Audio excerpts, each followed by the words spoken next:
तर भावांनो, मी तुमचा लाडका वैभव वारसकर. आज जायचं होतं कॉलेजला, तर बाहेर बघतो की पाऊस सुरू झाला. आता काय करावं म्हणलं, तर लई बसलो पोहे खायला. सुट्टी नाही. पोहे खाल्ल्यावर आला माझा भडवा मित्र, याच्या संग चाललो कॉलेजला. तर या दोघांची चालली त्यांच्या हायकोर्टा संग मीटिंग. म्हणलं चलून द्या.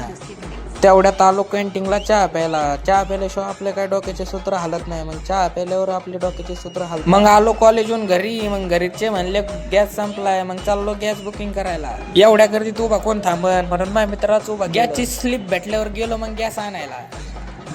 गॅस मग घरी ठेवला आणि चाललो मग सेल मधून कपडे आणायला. जे मोगळे येतो सुट्टी नाही मग चाललो सेल. तर मग आपण जाऊ मग लिफ्टनी वरती. मग आलो लिफ्टनी 6व्या फ्लोअर वर कपडे घ्यायला. सेल म्हणल्यावर कपड्याचा ढीग पाडणारच ना. मग कपडे काय शोधायला लागलो कोणते घ्यावं. हे होतं कपड्याचं सेक्शन. मग काय आलो मग पॅन्टीच्या सेक्शन मध्ये. पॅन्ट काय मला एक बी आवडाना. आले बरोबर लागलो लईच कपडे धुंडायला. सुट्टी नाही. एकदा दोनदा ट्राय केल्यावर भेटलेत कपडे. मग काय लईच गेलो बदलायला. मग काय एकदा दोनदा ट्राय केले कपडे. मग काय मला काय आवडे नाही कपडे. मग आलो काय. तर भावांनो, आजचा मिनी ब्लॉग कसा वाटला एकदा कमेंट मध्ये नक्की सांगा. आपल्याला थोड्या दिवसात 1K फॉलोअर कंप्लीट करायचे, त्यामुळे आत्ताच फॉलो करून